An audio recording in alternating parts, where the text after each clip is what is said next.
Bob Eichen here. That's a long title, but that's basically what I'm going to talk about today: fate and transport and residential systems. And obviously the sponsors are Cornell, Shree's up here, and New York State PPI, and then the Chautauqua Lake Management Committee. I was here 4 months ago, and did enhanced treatment units, so a little familiar to what goes on here. So I'm going to talk about phosphorus and residential systems. Then I'm going to talk about what phosphorus reduction capability a conventional system has. And then I'm going to talk about two systems. A lot of people talk about things that they can do from a treatment standpoint, but until you start seeing hard numbers, that's kind of where the rubber meets the road. These two systems that I'm going to talk about up here both have the proven capability to reduce phosphorus in residential on-site septic systems by north of 90%. Actually, they probably average somewhere between 95 and 98%. I'll also talk about two other systems that are getting looked at that talk about a 50% reduction. Then I don't know whether we'll take time for questions or we'll do it as part of the panel, whatever is easiest. Okay, when nutrients become a problem, I mean, nutrients are a good thing, but just like many other things in life, when they get in excess, that's when we create problems. So you got nitrogen and phosphorus are essential nutrients for plant growth. We all know that. But when excessive levels enter the water, there's an increase in plant growth, which leads to a lowered recreational use, eventual oxygen deprivation. And that oxygen deprivation basically impacts aquatic animal life and upsets the whole ecology of the lake. Nitrogen is a significant problem for salt water. Phosphorus is a significant problem for fresh water. That's not to say nitrogen is not a problem in fresh water, but basically nitrogen goes really crazy in salt water. Phosphorus goes really crazy in fresh water. Is Jeff still here somewhere? He was sitting up here. There he is. Jeff did a great job talking about percentages. Phosphorus from on-site wastewater treatment systems. Let me just say this. Septic systems, on-site wastewater treatment systems, OWTS, on-site systems, all the same thing. Okay, we're all talking about the same thing. Is a small component of the total phosphorus load. I think you said, Jeff, 2 to 4% if you were looking to revise your numbers. Yeah, so I mean, it's a small percent. Here's the kicker. Phosphorus from on-site wastewater treatment systems is a major concern for lakeshore communities because it comes in a soluble form that the algae loves to consume. And it comes, lakeshore communities, obviously you guys get busier and busier as the summer season comes into play. So you got kind of a perfect storm. If you ever remember that movie with the sword fisherman going out of Gloucester, everything happened, it creates this big storm. The perfect storm here is you've got phosphorus being a small component, but the phosphorus that comes out is absolutely the favorite food for algae, and it comes out at a time when you guys are pumping all kinds of phosphorus into your septic systems, which is going out. So it creates that what I call a perfect storm. Even though phosphorus is a small percentage, that phosphorus is great food for the algae, and it's coming at a time when that algae is ready to grow like crazy. So it's kind of a perfect storm in that regard. The EPA has been dancing around phosphorus for a while. Okay. To the best of my research, 2014, 2015, you'll see some national EPA phosphorus reducing levels come out. But in 2002, the EPA made an obvious observation that those of you who live here in Chautauqua Lake don't need us to make, and that is that older on-site systems pose a potential serious environmental degradation as witnessed by the thousands of inland lakes around the U.S. where on-site development is increasingly being cited as the primary reason for lake eutrophication. Here's the key point, and I'm going to make this again later. Older on-site systems. I think if you went around the lake and started looking, which I know Bill was saying you guys had a septic system inspection class and training going on this week, but really the biggest issue that I see when you start looking at residential systems is what kind of systems are you looking at? Cesspools, seepage pits, septic tanks, undersized septic tanks, direct discharge into a ditch, direct discharge into a lake. You'd be amazed at what's in the ground sometimes. We were at Canandaigua Lake 3 weeks ago. This very nice gentleman, he was probably 80 years old. He comes up to me, he says, "Can you help me? I listened to your presentation, can you help me?" And I said, "Yeah, I'd be happy to try." He said, "I can't find my septic system." I said, "How long have you been in your house?" He said, 10 years. I said, you get out in the basement?" He said, "I don't have a basement." I said, "Okay." So I told him basically how to find it, but I know what he's going to find. He's going to find an old metal tank. He's going to find a 55 barrel drum. Maybe he'll find, a 500-gallon old concrete tank. That's where we really get into this problem is the older systems. And as we've already talked about eutrophication, it's best reflected. You see it with the algae and the plant growth, and you see it with the diminished water clarity. Sorry that the print's a little small here. As has been talked about already, what's the primary source of phosphorus in a septic tank? I just want to say human waste. I could have said urine and feces.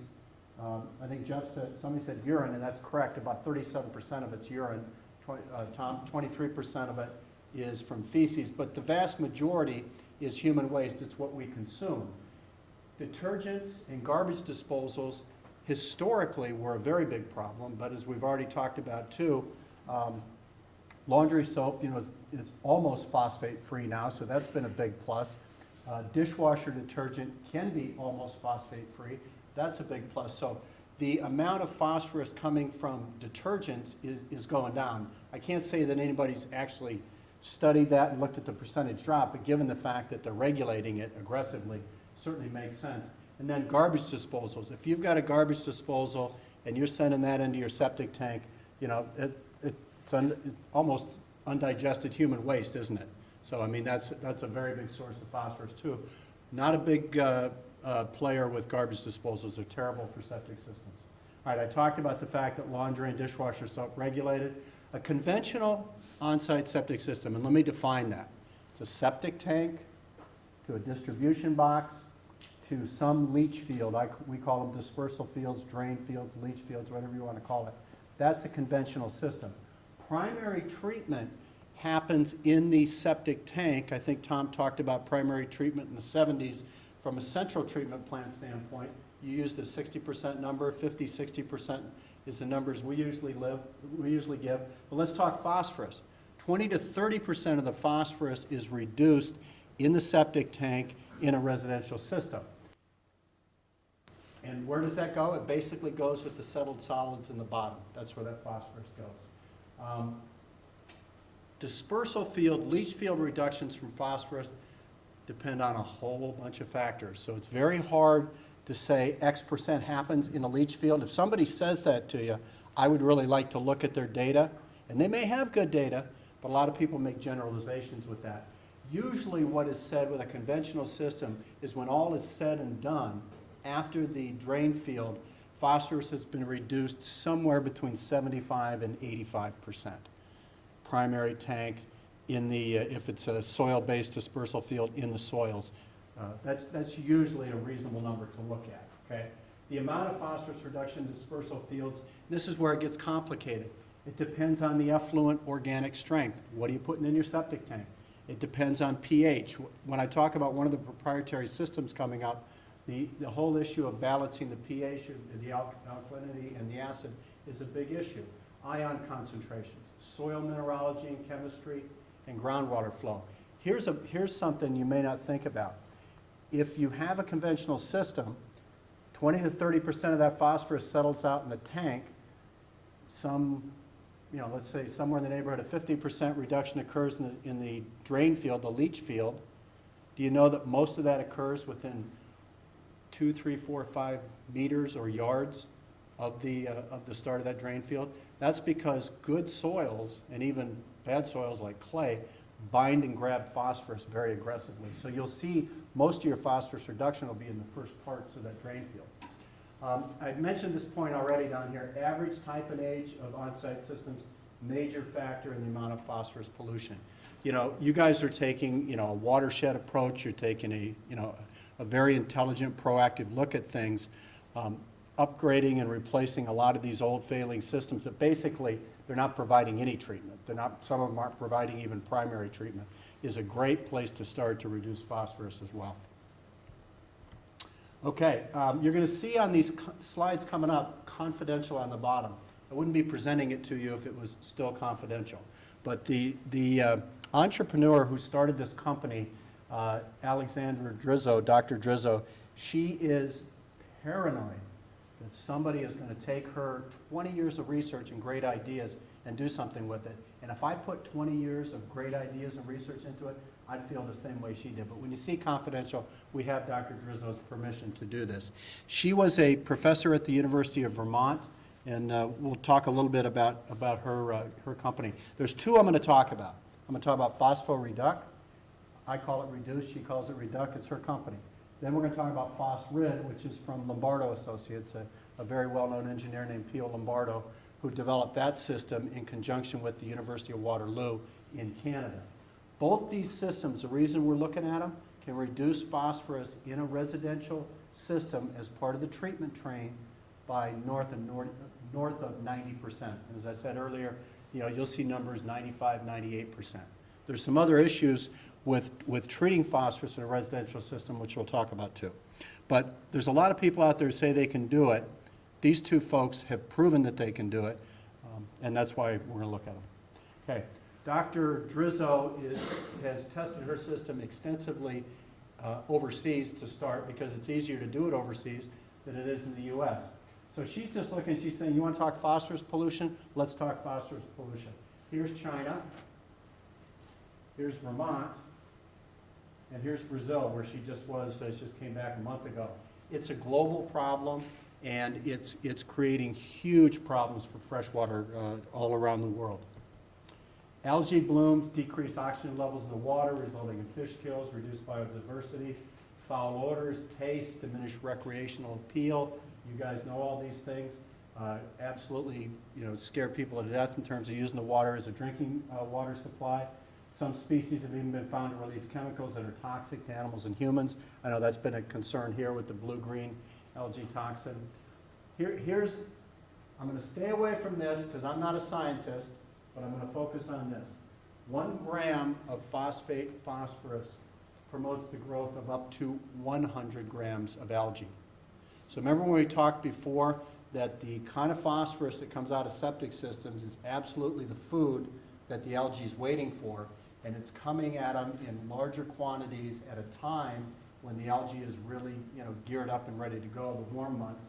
That's why you see things like 1 gram of phosphate phosphorus can create 100 grams of algae. That's really what we're talking about there. 762 areas worldwide experiencing severe symptoms of eutrophication. Coastal surveys of the U.S. and Europe, 78% of the assessed continental U.S. coast, 65% for Europe. And then she makes the point in red that the actual magnitude of the problem is much greater because many regions are just starting to research. I would say there's a second part to that. I have a love-hate relationship with the EPA. A lot of things that they do are terrific. Sometimes it can be very difficult to get things done. But if you look at some of these other countries, and these are all rapidly emerging economies, their regulation there is, it's a hit and a miss at best. So, the percentages you'll see from these areas, in my opinion, is going to be much higher because the regulation there is so spotty, lax, or not enforced. 2013 survey by the EPA, more than half of our nation's rivers and stream miles are in poor condition. A lot of that from excess nutrients. 27% excessive levels of nitrogen, 40% high levels of phosphorus.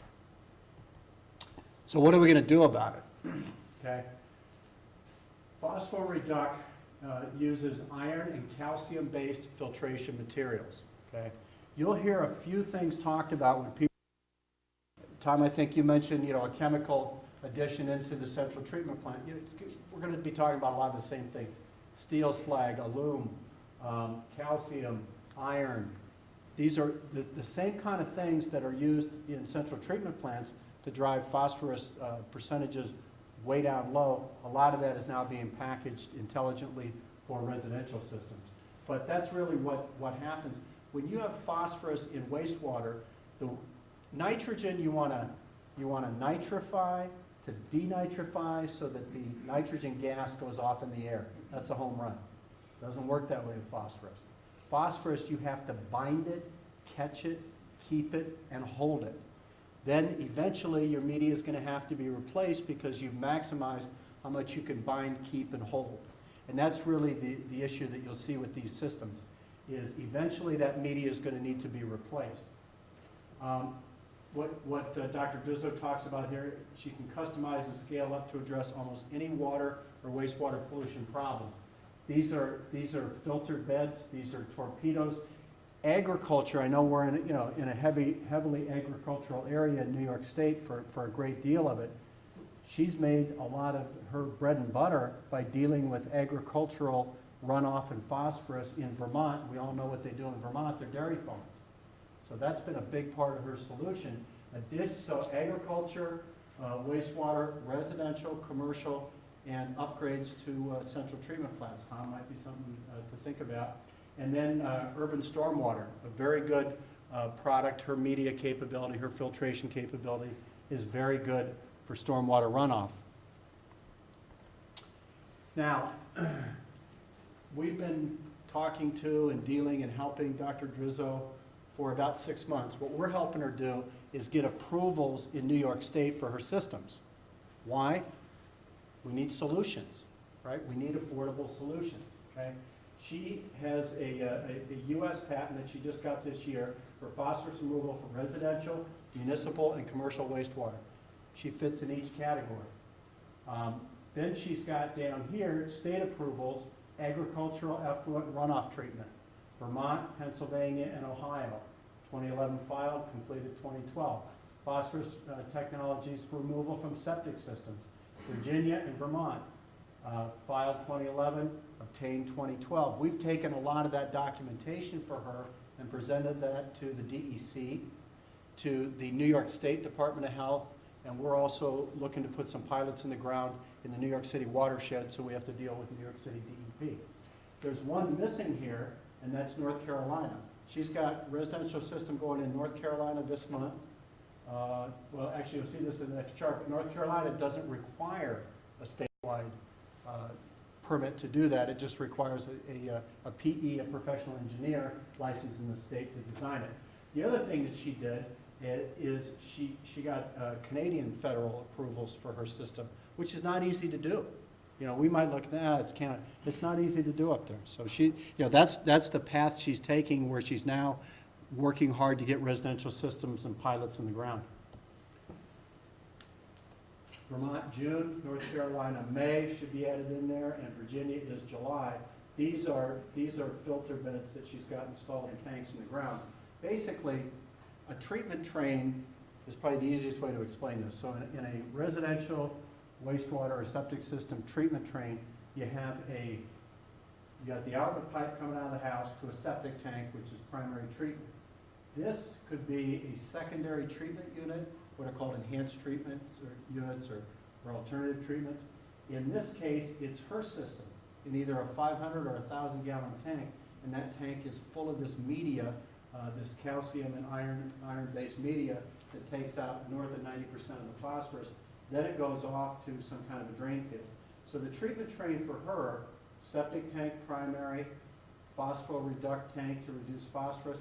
Her system also reduces BOD, biological oxygen demand, and total suspended solids to a point where it's very close, if not can meet NSF 40 standards for a 30 and 30, which is less than 30 parts per million total suspended solids and 30 parts per million on BOD. She can almost meet that, but she's an entrepreneur. You think she's going to spend $150,000 the National Sanitation Foundation up front to do that? She's not going to do that. What she's doing instead is getting states approval to put pilots in the ground and test them like crazy. But that's the treatment train. So you have a septic tank, you have the phosphoreduct tank, and then you go out to a regular drain field. And as you can see, her whole process is speeding up very quickly. These systems are going in the ground. We've got a chance to put 1 or 2 of these in the ground in New York State yet this year, if I want to go with my optimistic scenario. This is just a quick diagram of what her system looks like. Here's a tank. You got phosphoreduct media in here, phosphorus reduct media in here. And this is a proprietary media, which I can't really talk a lot about, that maintains the balance of pH. Because a lot of people who said they could reduce phosphorus got in trouble because their pH got out of whack, and they really couldn't maintain the kind of treatment levels that they said they could. She's figured out a way to do that, and she includes that media right in the treatment of her tank. Okay, here's where it gets a little tricky. Media life and disposal options. Initially, when we were talking, she said, oh, you know what? Just have the pumper come and they'll pump all that out, you know, every 5 years or 7 years or 8 years, and you'll be good to go. I said, there isn't a pumper alive that's going to pump out, you know, the kind of media, filtered media material that's in there with their pump tank. If they had a turbo tank, they might do that, but we said that's not going to happen.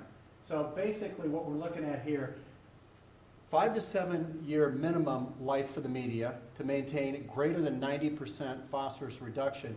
She talks about years that are higher than this based on experience internationally, but she's conservative, so she posts what she's going to post. And she's basically saying, you know, just dispose of it like you would any other wastewater material at, you know, at a landfill or at a dump site for first installations. She, however, points out that filter material has great potential for reuse as a phosphorus-rich soil amendment and or commodity fertilizer. So there's likely going to be an economic source for that, but that's not going to be the issue to start. So the big issue with this media is how long does it last, and then how much is it to replace it, okay? Before I go to the next one. Installed in multiple sites over a same time frame, you do a neighborhood, you do a community, whatever the case may be, less than $5,000, actually less than $4,000 per install for the phosphorus reduct technology. Then the question is, which I saw some eyebrows come up, that's why we're looking at this system and trying to help her get it approved and installed in New York State. Then the issue is what's the media life and what do you do with it? So again, 5 to 7 year minimum, likely to be a little higher than that. And when you dispose of it, you're just going to buy another bag of media, of filtration media from phosphorus reduct, put it in, you're good to go for whatever the next time period is.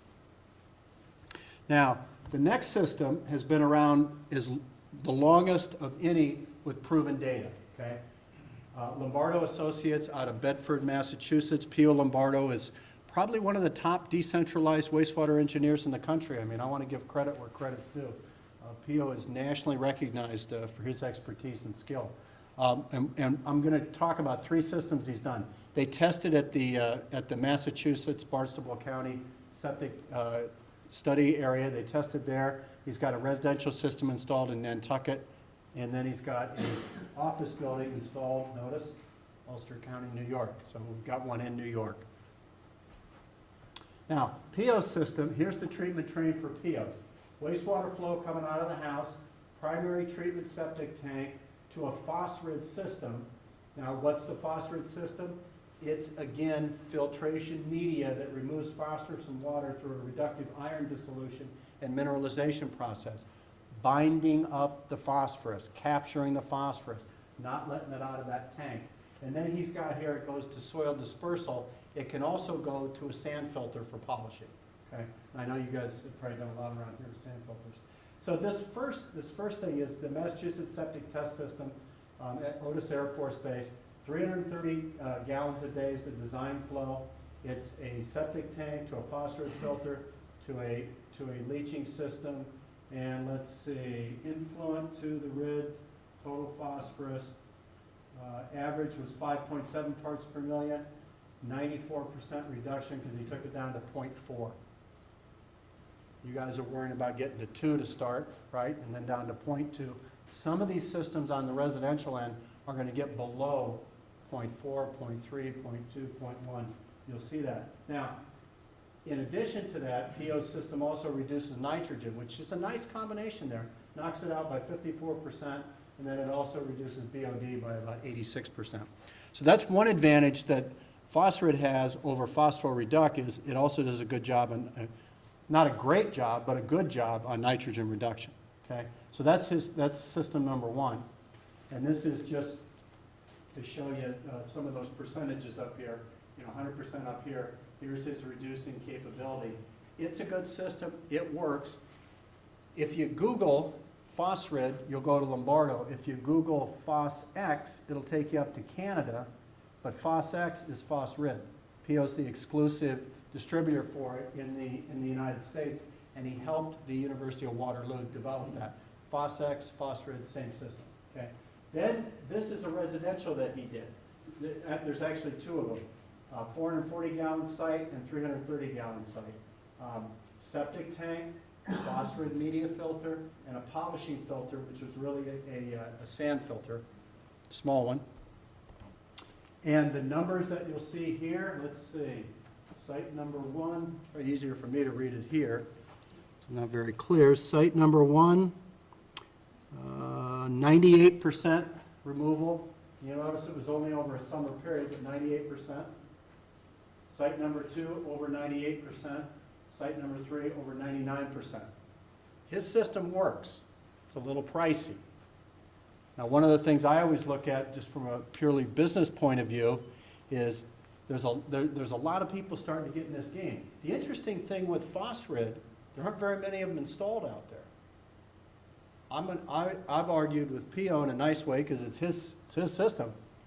It's a catch-22. You're pricing it too high. His pricing tends to be somewhere 9 or 10,000 up to about 15,000 for a 3 or 4 bedroom, versus what Phosphoreduc is going to talk about at a much lower cost. Now, PO also throws in the added benefit of nitrogen reduction. So food for thought on both systems, and I think you'll see a lot of interest in both of them.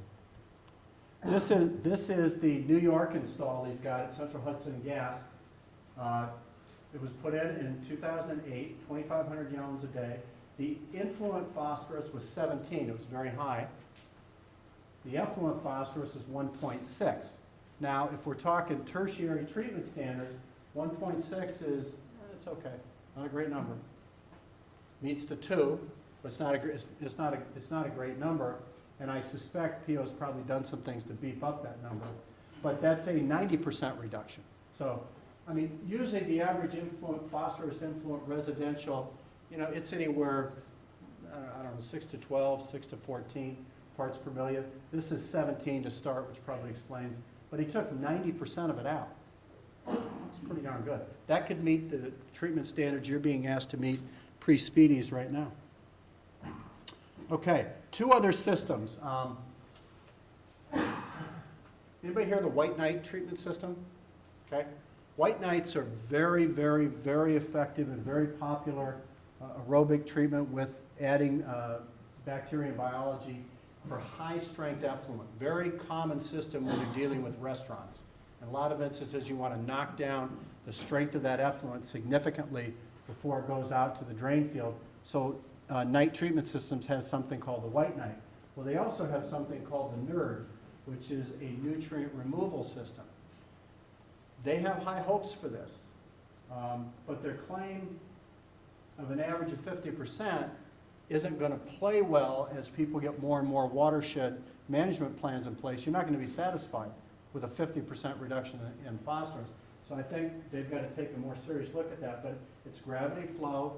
It's a proprietary media. Again, iron, calcium, alum. Everybody's got their own different mix, and it binds up that phosphorus.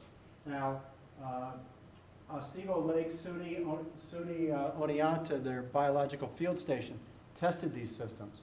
If you go to Shree's website, to Cornell, and you look at Holly Waterfield's presentation, April 20th, I think it's Richfield Springs we called it, Shree, you'll see some talk about that, but nobody was willing to give me too specific a numbers, which means it's a work in process, and it's not quite baked and ready to go. PhosTech is a system I looked at.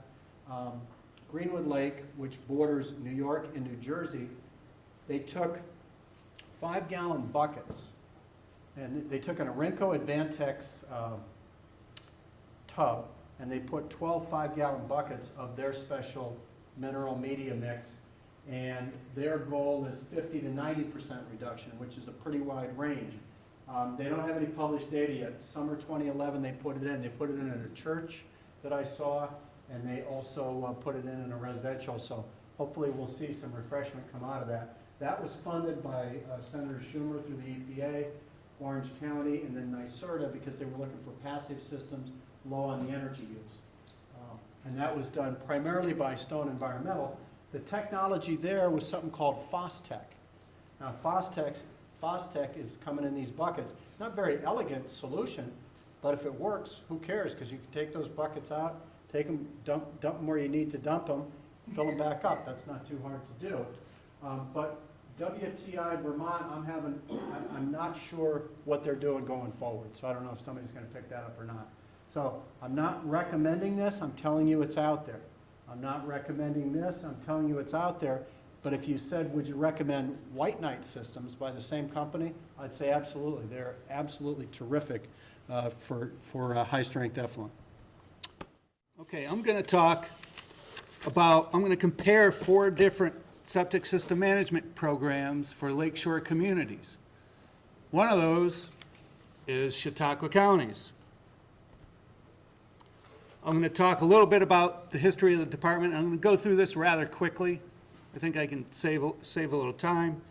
Talk about our current health department program, and then compare 3 management programs from the Finger Lakes, actually 2 from the Finger Lakes and 1 from a lake nearby. Take a close look at septic systems around Chautauqua Lake. And as I'm going through this, and I'm presenting the different models that are used elsewhere, I'd like you to think about what might we learn from those models and what might we be able to use here that would work.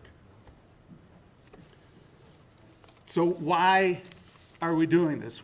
You know, water's life. It's around the lake. It's very important to us.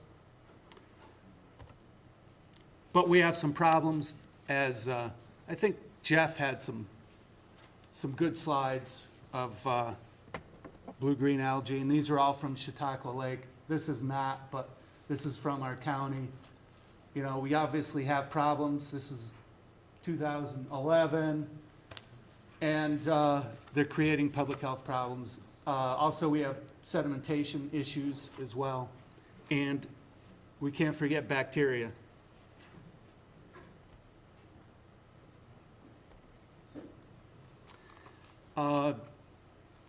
George, I think, drove home the fact that on-site wastewater treatment systems, they are treatment systems, they're not disposal systems. But we do call them septic systems. And as this cartoon points out, nothing's ever cheap. The County Health Department, created in 1965. We work by a set of sanitary codes, and those sanitary codes are authorized by the New York State Public Health Law. It gives the County Board of Health the authority to establish and enforce regulations for the security of life and health. The codes are enforced by the Health Department, and some examples would be our septic system program is one. Bathing beaches is another. Our restaurant program is another. We've got a whole host of them. So the health department lives by those codes and enforces the codes, and they give us the authority to do so. An overview of our current septic system program for new home construction. We follow Part 75A to the T for new home construction, that green book.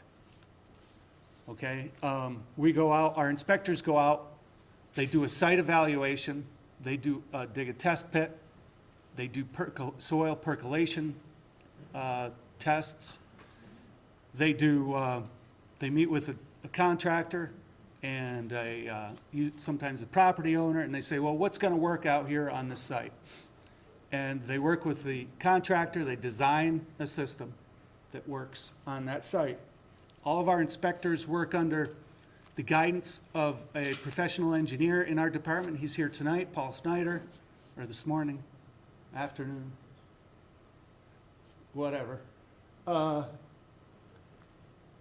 then they install they create the design, they submit the design to our department, we issue a permit, they install the system.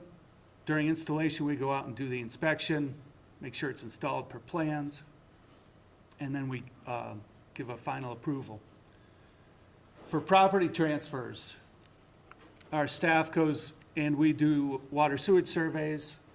It's in our sanitary codes that we're required to do water sewage surveys for all property transfers. We'll go out, we'll inspect this, we'll first of all look through the files, and we'll identify what kind of system you've got. Then we will go out and see if there's any wet spots in the absorption field or any place around the house. We'll ultimately do a dye test to see if dye surfaces to the ground. And if it does, then it's a failing system. Bill, what generates that inspection? That's by request. But again, it's in the sanitary codes that all property transfers must undergo a water sewage survey. So one of the attorneys, buyer or seller, or usually it's the seller's attorney, coordinates that. And then we have nuisance complaints. Somebody mentioned that earlier. If you live next door to somebody and you know that their septic system's failing, well, you don't want to live next door to a failing septic system. It's going to, it's a public health hazard. You could have your grandkids, kids over, whatever. You could call us. We have the authority under our county sanitary codes to go out and inspect that system and make sure it's working. If it's not, if it's failing, then we require that they replace the system, and there's a certain time frame they have to do so. Then replacement systems, as George said, we operate the same way. We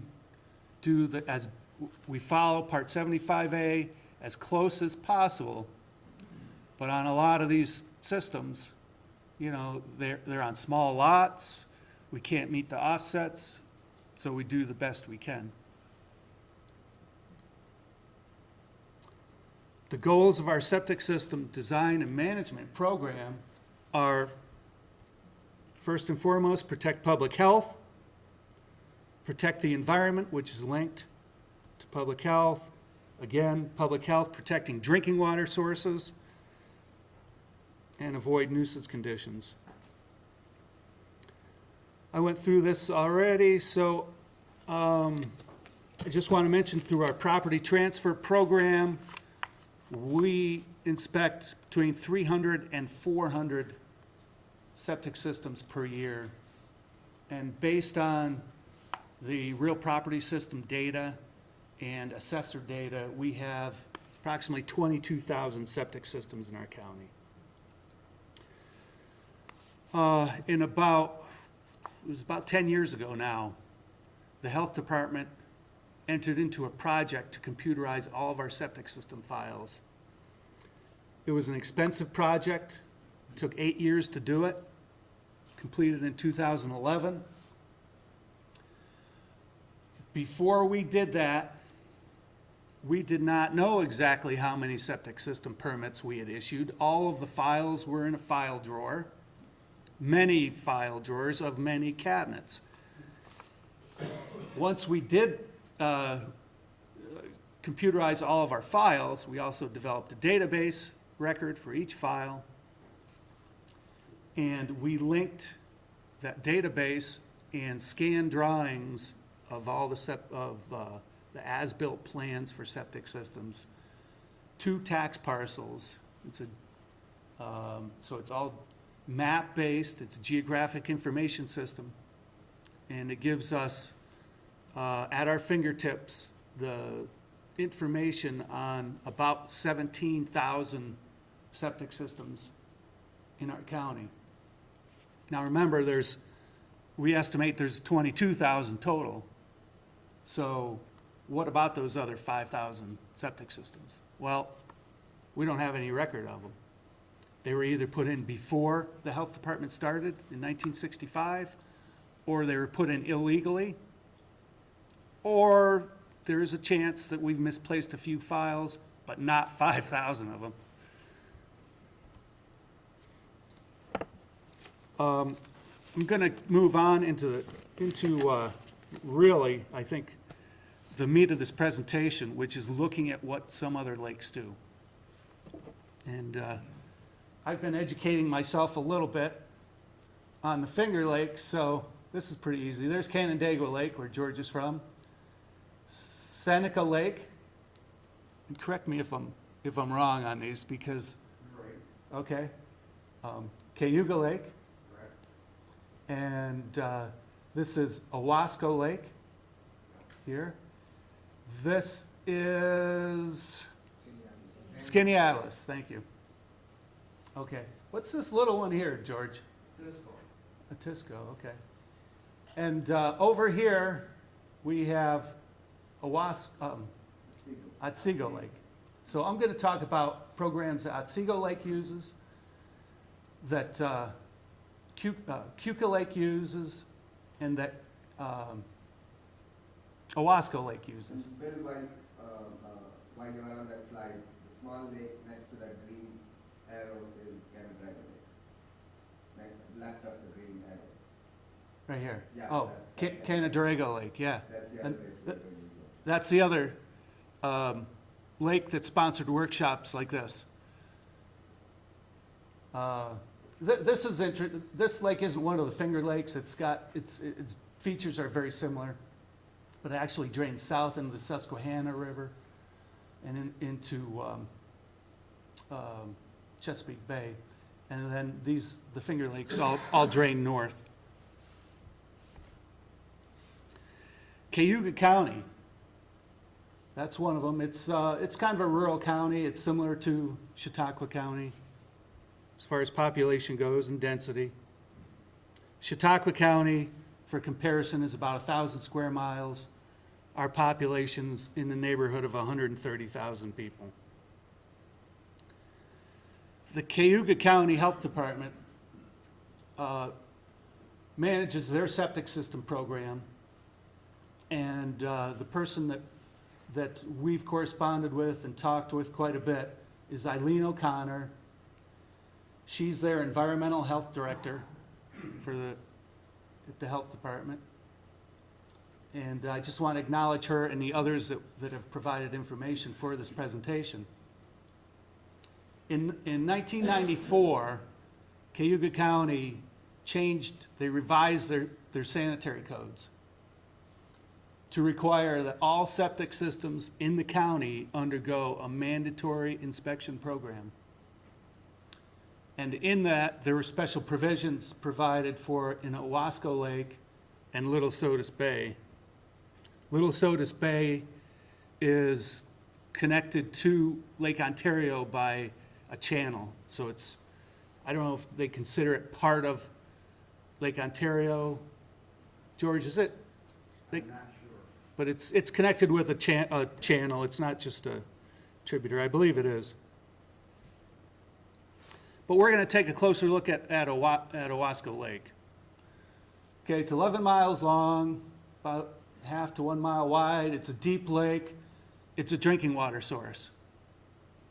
City of Auburn is located at the north end, and they do have a public sewer system around a portion of that lake. Septic system schedule for, again, mandatory inspection throughout the county. Anything bordering Owasco Lake or Little Sodus Bay, all septic systems that need to be inspected every 2 years, and that means it's lakefront.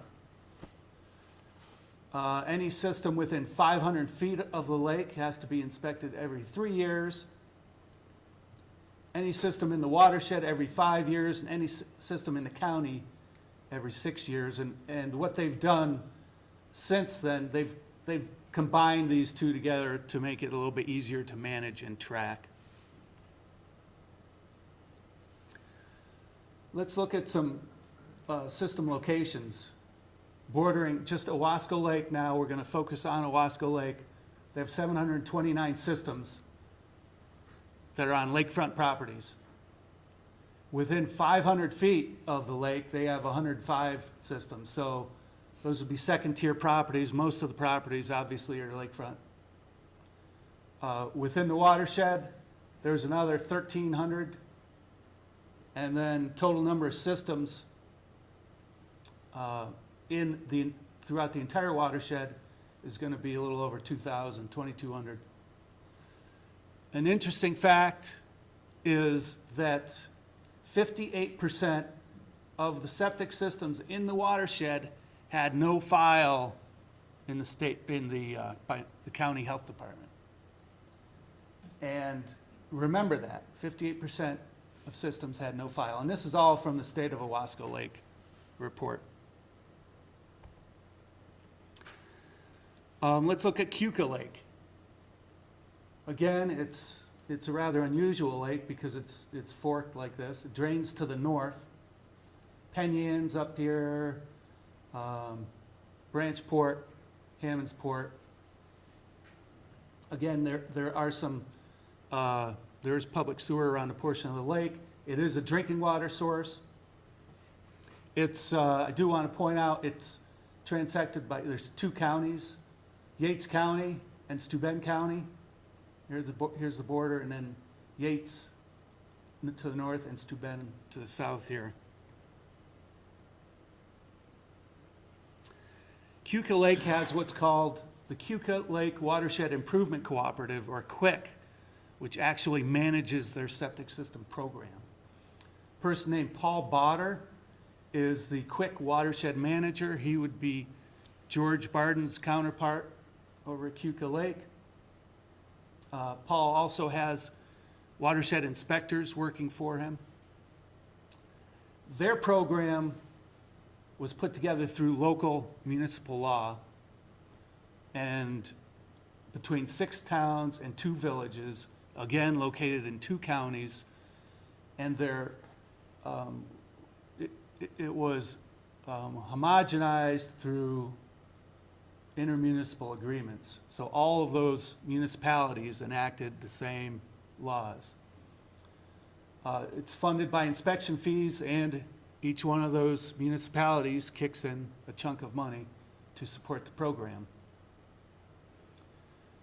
That program requires that all septic systems within 200 feet of the lake be inspected every 5 years. If they identify a substandard system, in other words, a system that has maybe a small septic tank, they increase that frequency to every 3 years. And it impacts over 2,000 systems. The failure rate at Keuka Lake during the first 5-year inspection cycle was 42% of the septic systems failed. Now, those weren't all blatant failures with sewage coming to the ground surface. They were a combination of those, maybe some straight pipes to the lake or a ditch, gray water violations, or undersized septic systems, or septic tanks, excuse me, and a lot of collapsed steel tanks.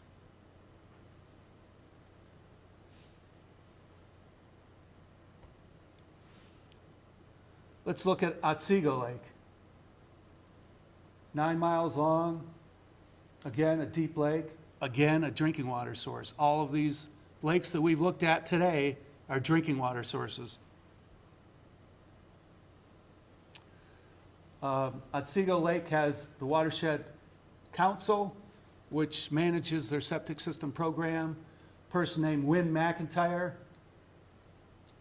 actually was there at the initiation of the program back in 2004, helped design the program based partly on the Keuka Lake model. And then Holly Waterfield, we heard Holly's name earlier today from SUNY Oneonta. SUNY Oneonta has a biological field station on Otsego Lake, so they were obviously closely involved in this and studies of the lake. They actually use watershed rules and regulations for the village of Cooperstown.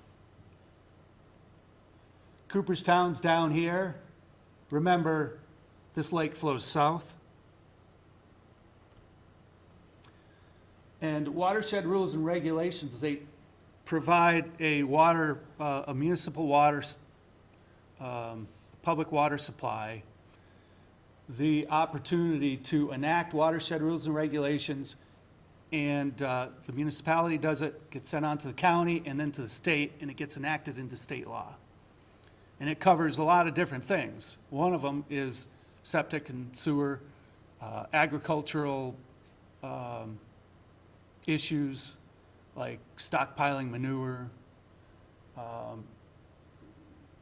chemical use in the watershed and storage, things like that. Those watershed rules and regulations were modified in 2004 to include this septic system inspection component. It's funded by their program's funded by the village of Cooperstown and through grants.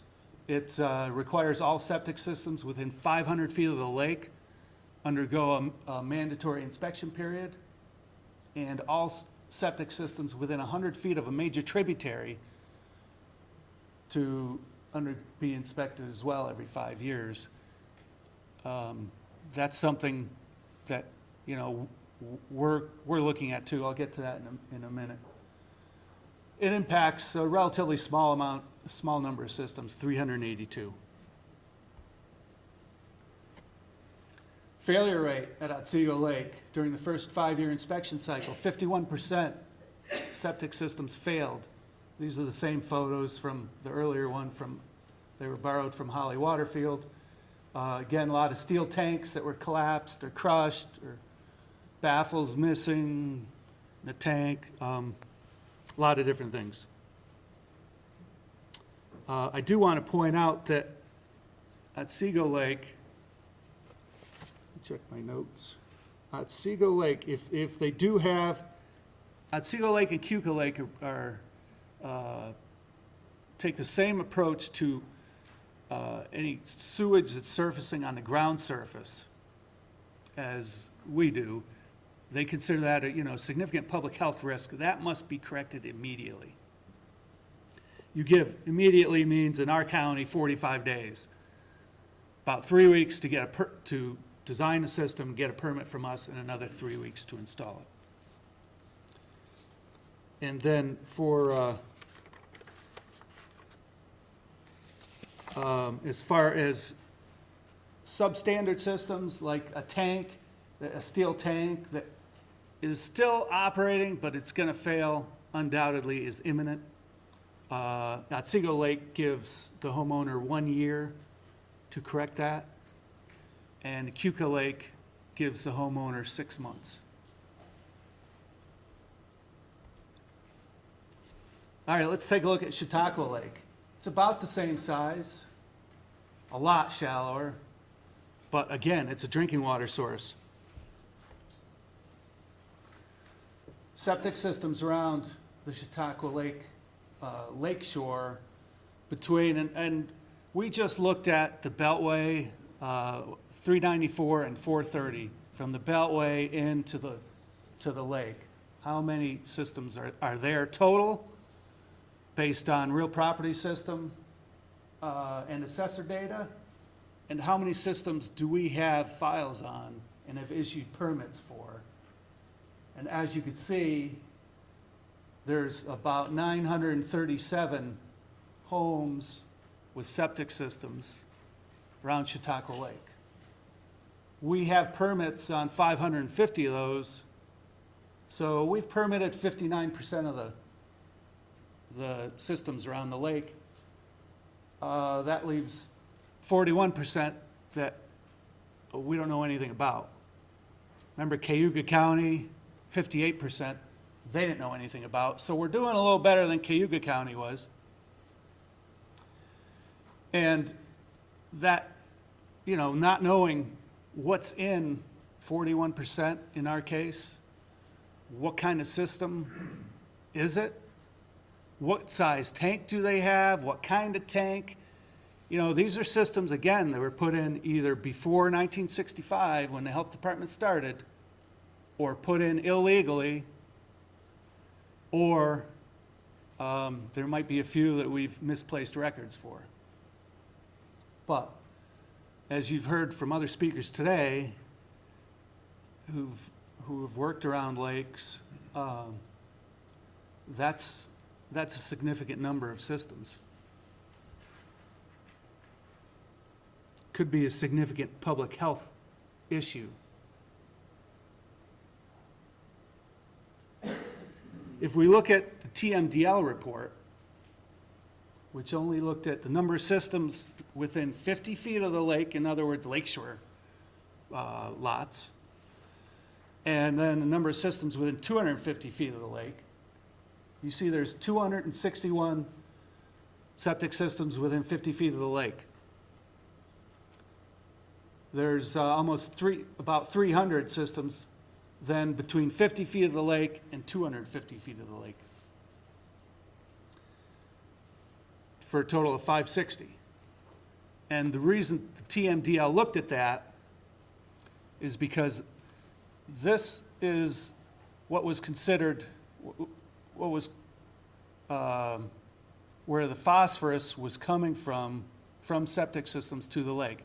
So the TMDL didn't look at any systems that were beyond 250 feet from the lake shore. It only looked at those systems within 250 feet, and it assumed that those systems within 50 feet, 100% of those systems were what they considered short-circuiting, were contributing a significant amount of phosphorus to the lake. The systems between 50 and 250 feet were considered as 60% of those being short-circuited. So still contributing a significant amount of phosphorus, but some of them were probably working okay. And that's just, you know, an assumption they used in their computer modeling.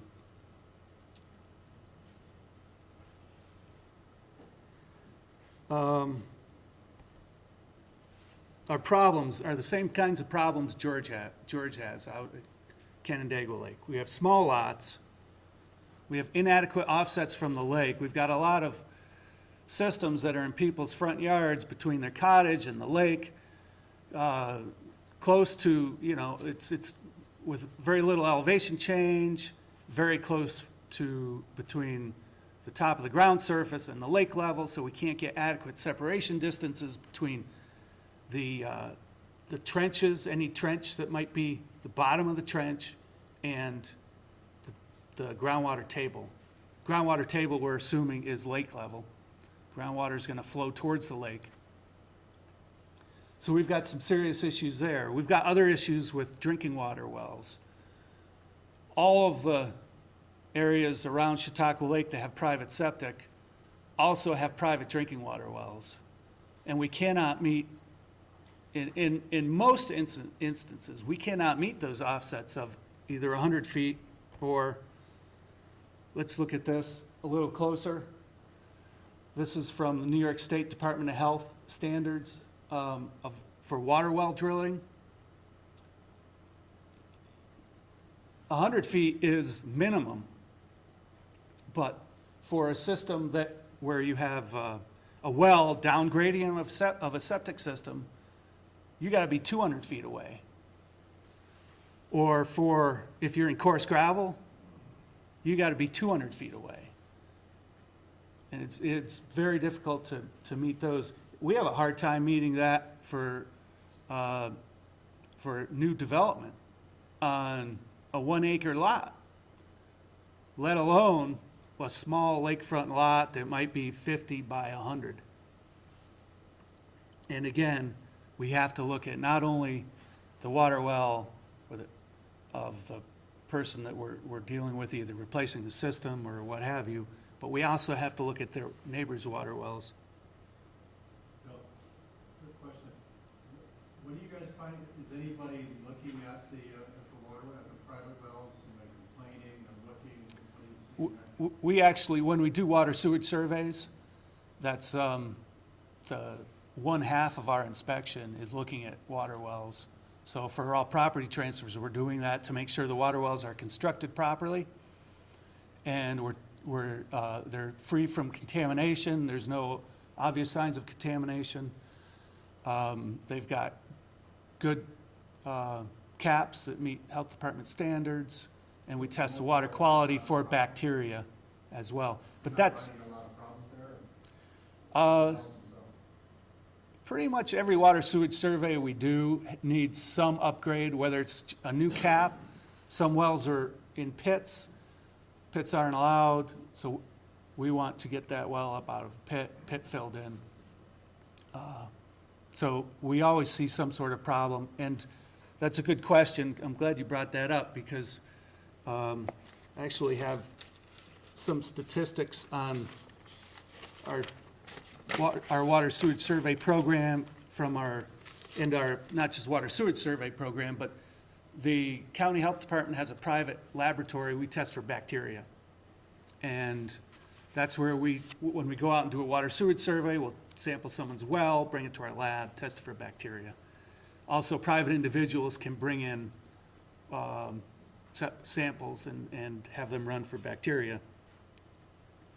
And we had a college intern that did a project for us about in the mid-2000s, around 2005.